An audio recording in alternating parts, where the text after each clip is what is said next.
Okay, let me start by first thanking all of you. The Honorable Prime Minister has left. Honorable Ministers, Honorable Members of Parliament, the Honorable High Commissioner of India, ladies and gentlemen. My presentation is on the theme New India, Transforming Billion Dreams. It's true, a billion plus dreams. New India is a very strange animal.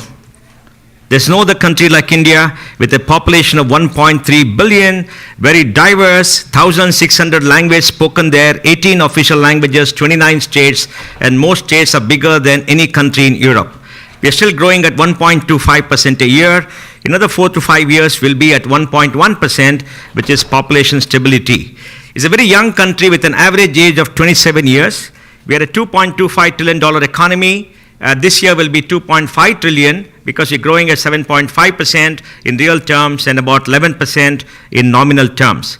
We've grown at 8.4% CAGR in dollar terms from 1991 to 2017. Only China has grown at 9.9% from 1978 till 2014. So it's grown at a tremendous pace.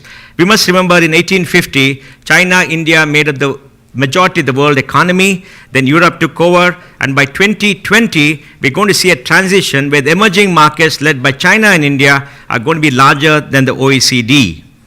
India's GDP in PPP is $8.7 trillion, is the third largest, because PPP measures the baskets of goods and services in currency terms.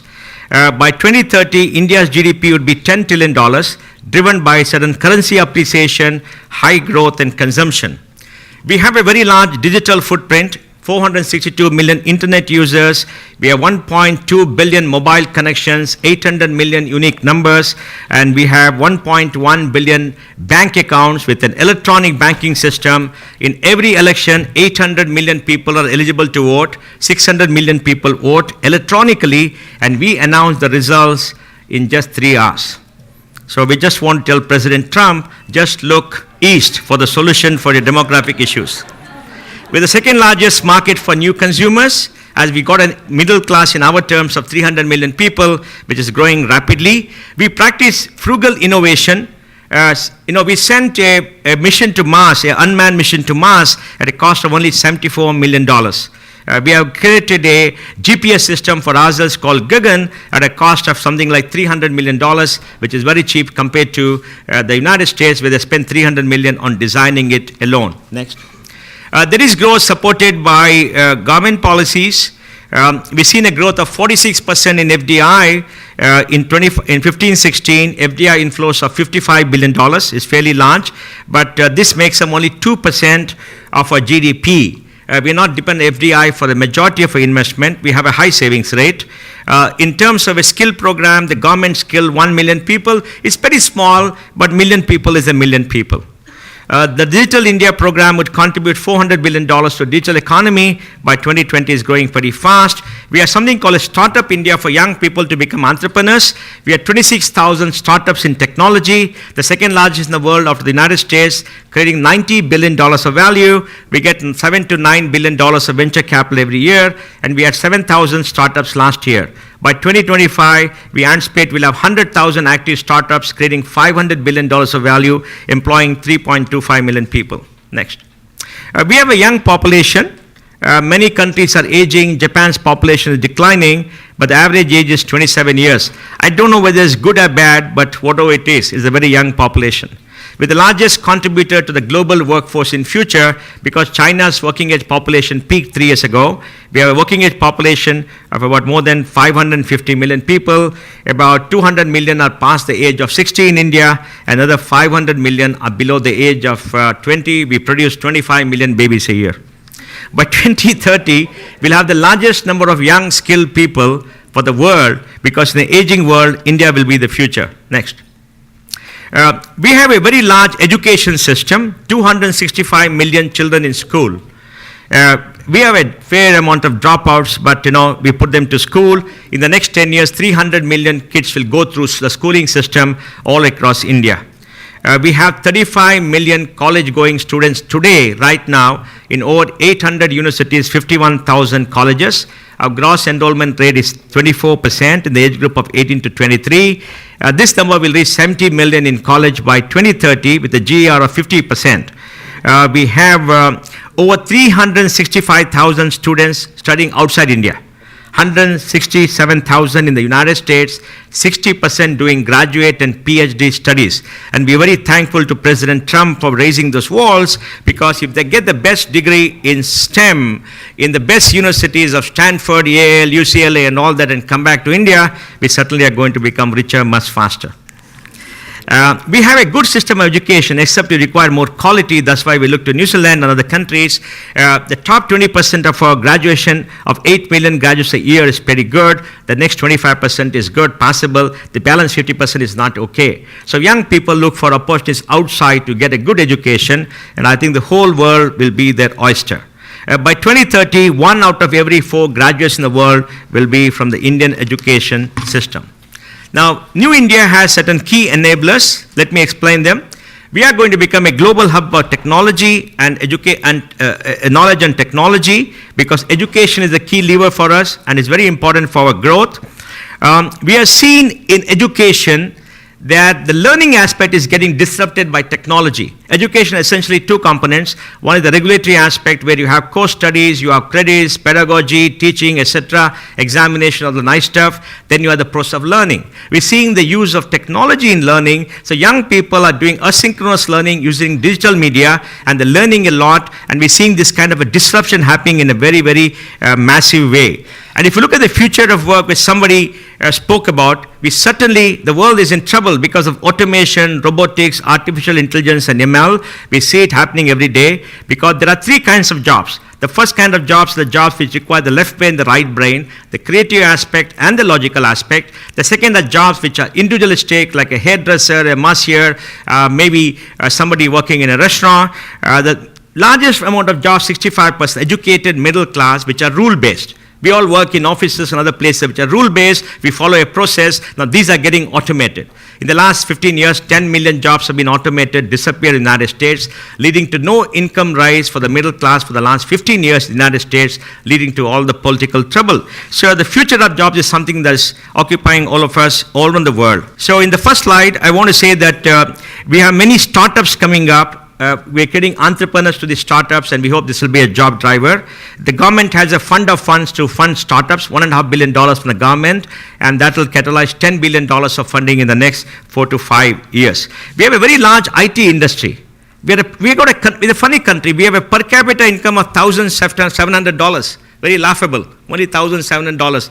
But we have a $175 billion IT industry.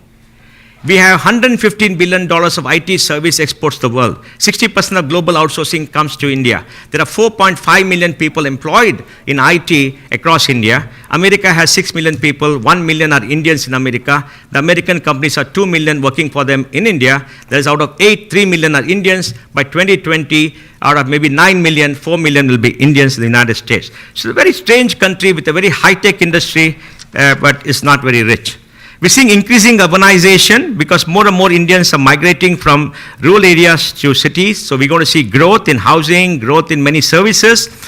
We hope to have a urban population of 750 million by 2030. That's 50% of population by then. We are at 35% now, and that will make sure there's a concentration of economic activity in our cities. Our cities are in a bit of a mess right now because of large growth. We require huge investment. We're building 1,500 kilometers of underground metro right now across India. So urbanization, demographic shift is going to reshape consumption patterns across India. We have a large savings rate, 27% of GDP. We invest 29%, 2% comes from overseas. So we're creating growth capital for our development. We have enough capital to grow at 8%. To grow at 10%, we have to raise more overseas capital. We just have $455 billion of overseas debt for a country of $2.5 trillion. We are party to COP21 in Paris, because we believe our economic growth should not hurt the world. America consumes 25% of the world's energy with 5% of the population. We are 17% of the world. We consume only 8% energy, and we don't want to be like America. So we believe that we're going to invest in renewable energy. We are building 175,000 megawatts of wind and solar power by 2022. In the last 3 years, we built maybe about 40,000 already. We are expanding our railways. It's only 118,000 kilometers. We're putting in about $150 billion, and we're expanding our roadways because on the roads, our trucks go at only 25 kilometers. On the rail, our goods go at only 28 kilometers, and passengers go at 45 kilometers. We need to speed it up a little bit, and we are investing heavily.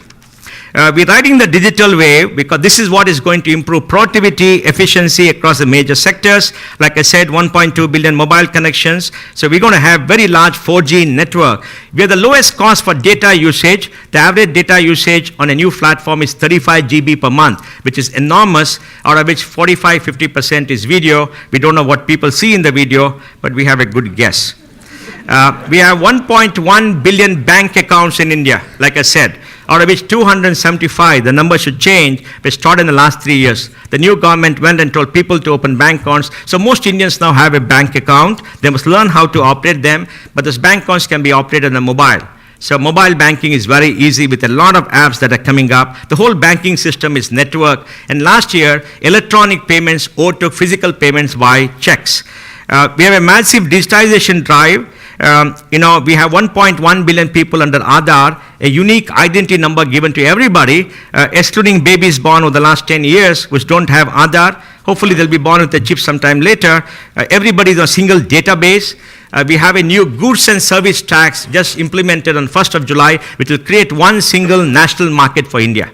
Till now, we didn't have a national market. Our lorries were held up at the checkposts, and there was corruption and all kinds of nice things, and the $10 billion of bribes were paid. But now, we'll steam through the borders because we created a single market and a totally electronic system.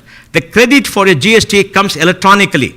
It's all in the system. Nobody can evade taxes anymore. And the huge data available, we're going to use big data analytics and AI to find patterns to increase the tax to GDP ratio from 18% of GDP to 25%. And hopefully the government will have more money to give more subsidies to poor people. We are an economy constrained by supply, not demand.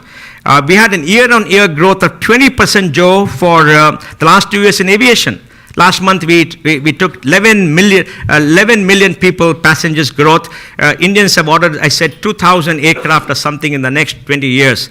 So, our airports are choked, our ports are choked, our roads are choked, everything is choked, and traffic is choked in Bangalore, but a huge amount of unmet demand. That shows the opportunity that's available across India. We got a stock market of $2 trillion with a 19 PE. 19 PE is good, except the Dow Jones is still gone to 1920. I don't know why the Americans are so bullish, growing at only 2.5%. We are growing at 7%. We have more than 4,000 companies listed, about 350 companies which are billion-dollar enterprises. Every day somebody is becoming a billionaire listing their company. We have 300 billionaires in the country. A very poor country with $1,700 per capita, 300 billionaires. It's a lot of money. The banking sector is going at double digits too. But the banking system is pretty small. The total deposits in the system today is something like about $1.5, $1.6 trillion. Total lending is only about $1.1 trillion. In China, it's $25 trillion. They're lent like crazy, but our banks are very conservative. They got non-performing loans today of something like $150 billion. They're grappling with bad loans. And my last slide, because she's going to come here, we have a growing, highly educated, consuming middle class. I want to keep you at bay.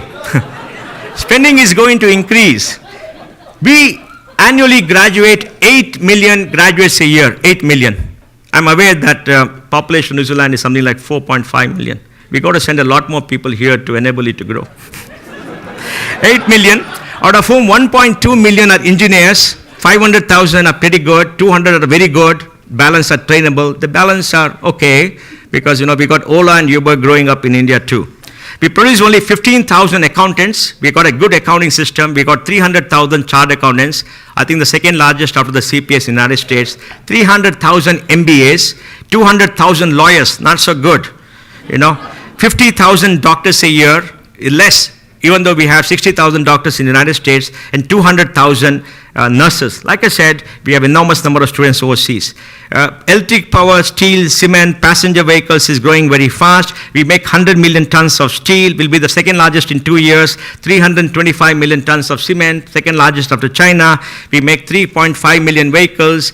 We make 700,000 lorries we produce every year. 20 million two-wheelers, because people like two-wheelers. But used cars are now selling at the cost of two-wheelers. We've got to see what happens. Rise in income is boosting labor-intensive sectors like tourism. I think we're going to see a lot more Indians come to enjoy a beautiful hospitality. And I must tell you that we're very amazed at the warm hospitality that we got here when we came, led by Sam Anand, led by Prince, and led by Gary. We're so very happy. We want to come back again next month.